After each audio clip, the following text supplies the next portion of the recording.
Hello and welcome. It's your boy Hardcorn, and today we're going to be reviewing Ingrid. We'll be going in depth on her skills and the synergy they bring, along with support her setup and theory. To start off with, Ingrid may be new to Action Taimanin, but she's no stranger to the Taimanin franchise. First making her appearance in Taimanin Murasaki, she ends up stealing the show and becomes a fan favorite for years. She's never really been number one on the, ranking charts, but she's number one in many people's hearts. Serving as Edwin Black's assistant, she's there to do the legwork to enact the physical side of his will so that he can do other things. She's stoic and devoted to her task, and she leads like a true knight, nearly to a fault.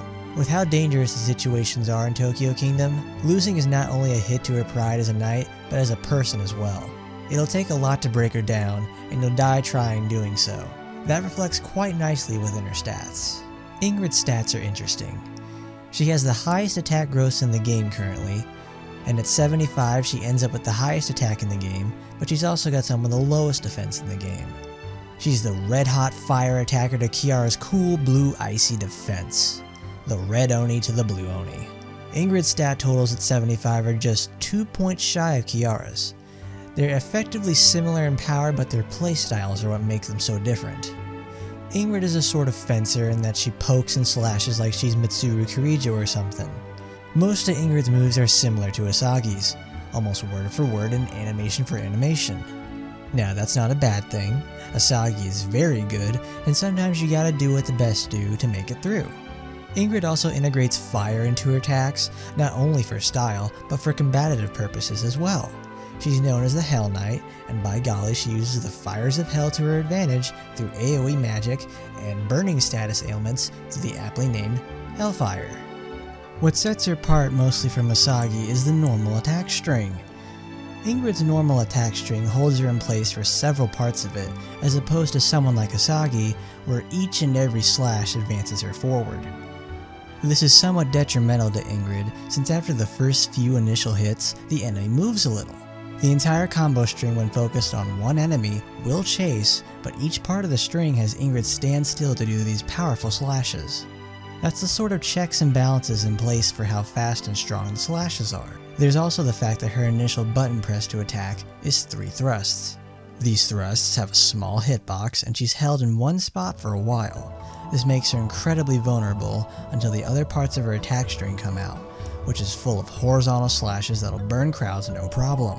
Which goes into the theory of how to get past the fact she's got a massive wind-up of sorts to get to the good stuff. With Ingrid's skill, she's able to whittle down her opponents.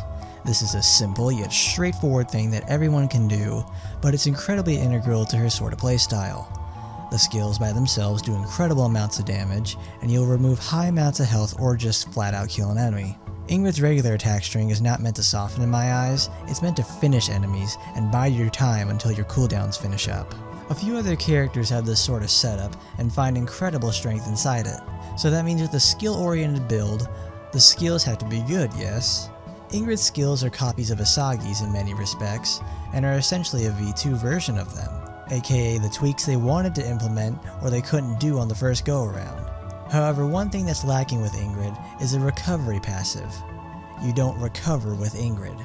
She wants to burst down as hard as possible so that all her enemies stop attacking, because when they're dead, they can't hurt you anymore and you won't need recovery. And just because you've got incredible strength, it won't be as effective if you aren't able to direct it efficiently. So let's take a look now at these skills I've been so keen on. Starting off with Piercing Dragon, Ingrid dodges and then zooms to the nearest enemy and then slashes them for a big blast of damage.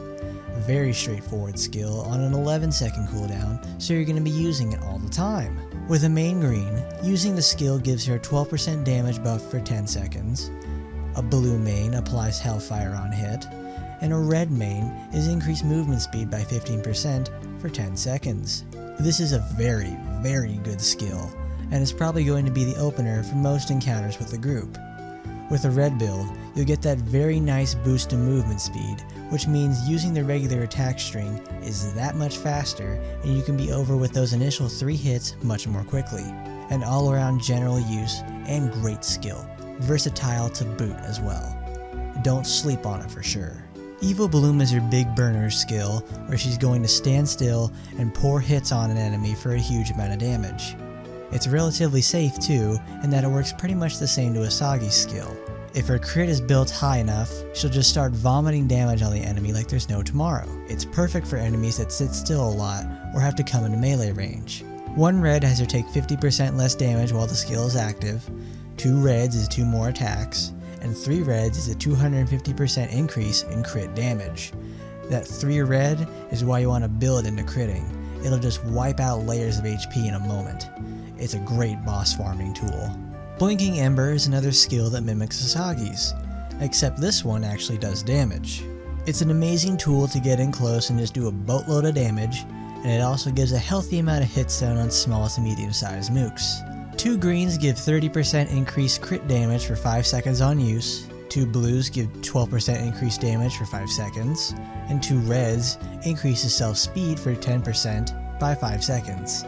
Through red usage, you can start getting incredibly high amounts of speed and just have her zip around the battlefield, poking and slashing like nobody's business.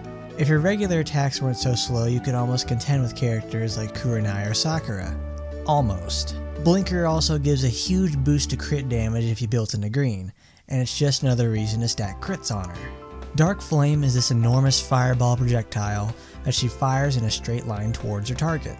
It's a very slow moving attack, and due to that lack of speed, it can hit multiple times on the same target. Similar to Emily's, but it misses out on a very important aspect, that recover HP on hit. It's a very odd attack that I've just struggled to find usage for. I mean, I can see this working in Arena because it's slow and fires in a straight line, while also lasting for a long time, and you're also locked onto a singular plane. However, that's just it. Lasting a long time and doing a consistent tick on attacking is all it has. I wish this was better in my eyes, but it doesn't even apply Hellfire, despite being an enormous fireball. Taking a look at the supporter structure for this, it's 1 blue to reduce enemy damage for 10 seconds, 2 blues makes the fireball bigger, and 3 blues increase the damage by 150%. That's a lot of building needed to be done for quite a mediocre move. Like when you've got 3 blues like this, you don't have much in terms of actual buffing on yourself. It's an all debuff build on the enemy, so it's supposedly safer that way. However, in a game where doing big numbers is key and not getting hit, these debuffs on the enemy that aren't defense down are somewhat of a waste. I mean, there's even 2 instances of Hellfire application with blue builds on skills with Ingrid. If you were fortunate enough to get Ingrid the support summon, she renders that aspect useless. I digress. Evil Blazing Blossom is one of her 2 extreme dodge attacks. This extreme dodge fires homing projectiles upon activation that damage and possibly apply debuffs. A graceful move that has Ingrid avoid all incoming damage and retaliate with a big old blast on a very low cooldown. I love using this and try to make room for it as much as possible. It's no Kojinka with a time stop, but the instant retaliation that homes in on enemies is such a powerful tool. I mean, each blade has their own chance to crit, so it allows for inadvertent bursting and gets Ingrid closer to finishing them off with her sword. With 2 greens, the attack spawns 2 more blades, 2 blues afflicts Hellfire on impact, and 2 reds decrease enemy speed on impact. They're all very solid effects, and really there's no reason not to run it. It activates often, and it takes the guesswork out with homing missiles. I mean, why wouldn't you run it? Crescent Slash is a huge double overhead slash capable of doing enormous amounts of damage. It's a sort of all-in skill due to the fact that if you miss it, or the buffs you want aren't up, or it doesn't crit, you're just out of it for 15 seconds. Even with cooldown upgrades, it's still a long time to hope and pray it crits, so you can wipe out a threat. Now, there's a lot of drawbacks to it, but with some investment it turns into something incredibly powerful. 1 green reduces the cooldown by 10%, 2 greens makes the target groggy, and 3 greens increases the crit chance by 50%. Going into all green mitigates many of this skill's problems and makes this one of Ingrid's best bursting skills. However, in order to make it as effective as something like Piercing Dragon, a similar move, it takes all those greens, because with heavy green investment you get severe buffs from skills you'd use normally, like Piercing Dragon and Blinking Ember. However, you'd use those type of skills to sort of cascade into Crescent Slash, so your buff window gets going into when you want to do the big hit.